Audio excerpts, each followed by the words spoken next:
How is it for someone like yourself to make that adjustment? You don't really have that size, and you're talking about you have to work extra hard inside the ring. But I don't, to give you all the credit in the world here, you didn't bring it up. You are a tremendous when it comes to working your persona, the body language, getting your gimmick across, getting that crowd to get excited, to move them. That's got to be something that's instilled in you in OVW. And it's something you don't necessarily see today on the indie scene where, they're more, it seems they're more worried about that floor routine, that dive, getting those spots in instead of really playing to the persona and working that audience. How much did that mean to you? And then how do you pass that on in your teaching? I agree with you, man. A lot of people on the independent level and sometimes even on the pros, their matches lack emotional investment and emotional connection with the audience. I literally just did a coaching session before I got on the phone with you, and we watched the match, myself and this kid, and that was exactly what I told him. You guys, the match was fine, the moves looked great, but neither of you connected with the audience. I'm a lifelong wrestling fan, and when I say lifelong, it's not like something cute I started watching in first grade. I have watched wrestling as long as I could remember. I have baby pictures of me as an infant or toddler with LJN wrestling figures. That was all I played with as a kid. I didn't like G.I. Joes or anything like that. I've always just liked wrestling. So I didn't realize it, but by watching so much, it had to sink in, right? I was studying it my entire life until I got into it, and then I studied it even harder. So I idolize guys like Bret Hart, who worked those dramatic style matches. I idolize Randy Savage, who had so much personality. So Rob Van Dam, I idolize his moves. Like, those are my dudes getting in.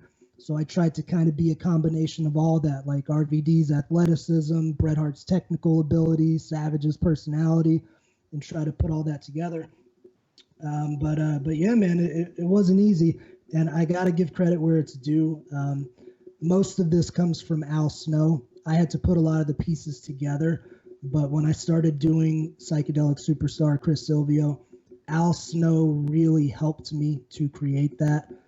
Cornette was the catalyst. He didn't like, we had a lot of guys with one-word names. He was like, you can't be Susio. You need to have a first name and a last name. So I was like, all right. I went back in the lab. I came up with Silvio. It was similar enough, Chris Silvio.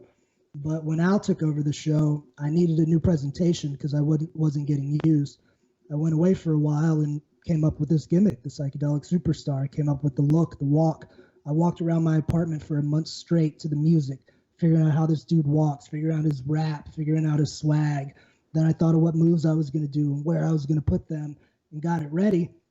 And when I got to the show, I was like, dude, I love it. It's good. But when you get in the ring and the bell rings, you're just a wrestler.